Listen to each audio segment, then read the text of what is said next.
घर आंगन अच्छा नहीं लगता। बिन बेटा के घर आंगन अच्छा नहीं लगता।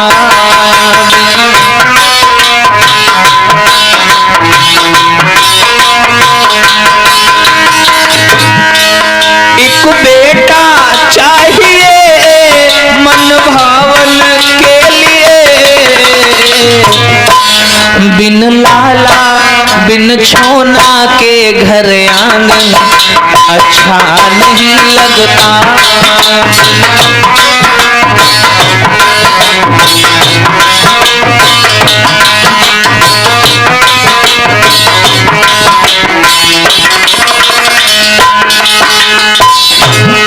मैया ने पवन रेखा ने क्या किया, उग्रसेन से शिकायत कर दी, महाराज एक बेटा नहीं है, क्या करें। उग्रसेन ने भी समझाया कि प्यारी, जब मनुष्य भौतिक समस्याओं को सुलझाने के लिए पूरे प्रयास कर लेता है और जब फिर भी समस्याएं ना सुलझें तो उसे परमात्मा के भरोसे सब कुछ छोड़ देना चाहिए कि हे भगवान, हम तो बहुत करके परेशान हो गए, हमने सारे प्रयास कर डाले पर अब कुछ नहीं बना, तो अब तुम ही देखो। लेकिन मैया ने, पवन रेखा ने उग्रसेन से कहा, महाराज बहुत जी मचला रहा है, उलझन में है, बहुत चिंता सी लगी हुई है, अगर आप आज्ञा दे दो तो मैं जंगल में लड़कियों के साथ घूम आऊं। उग्रसेन बोले अच्छा ठीक है, जाना और जल्दी ही लौट आना। आज वो बेचारी लड़कियों को लेकर के चली, उसे नहीं मालूम था हमारे साथ में वहां क्या होगा। क्या हुआ बताया, लेके संगा सहेली वो बिटिया चली, उसका बगिया में आना गजब हो गया। लेके संगा सहेली वो बिटिया चली, उसका बगिया में आना गजब हो गया।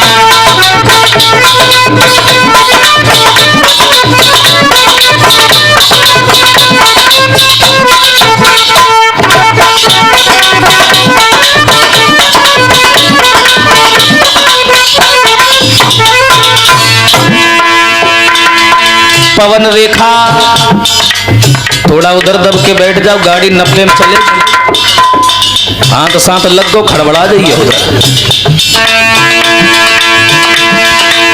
लेके संगा सहेली वो बिटिया चली, उसका बगिया में आना गजब हो गया। चलती चलती वो पहुंची विपन बीच में, पैर आगे बढ़ाना गजब हो गया।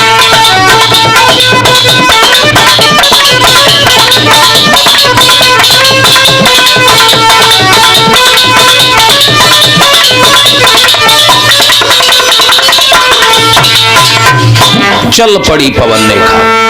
जैसे ही जंगल में आई तो नारी का एक स्वभाव होता है चंचलता, अवगुण 8 सदा उड़ रहा ही। लड़कियों को जो दिशा पसंद आई, लड़कियां उस दिशा में घूमने चली गईं। पवन रेखा बेचारी जंगल में अकेली हो गई। जो प्राकृतिक चीजें हैं जैसे फूल हो गए, सुंदर सी कलियां हो गई, टहनियां हो गई, लताएं हो गई, जब सवेरा होता है तो पेड़ों पर ओस की बूंदें नहीं आ जाती हैं, उनको छू छू करके पवन रेखा आनंद लेने लगी। लेकिन उसी समय क्या हुआ, आंधी आ गई और अपनी अपनी गुफाओं से शेर, चीता, भेड़िया निकल करके आने लगे। मुंह फाड़ फाड़ करके चिल्लाने लगे तो पवन रेखा ने देखा तो डर गई और कान पर हाथ रख के चिल्ला पड़ी।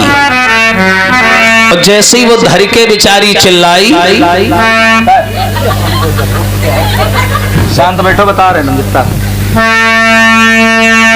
पवन रेखा बेचारी धर के चिल्लाई तो उसी समय उसी जंगल में रहता था धुमलिक नाम का दैत्य।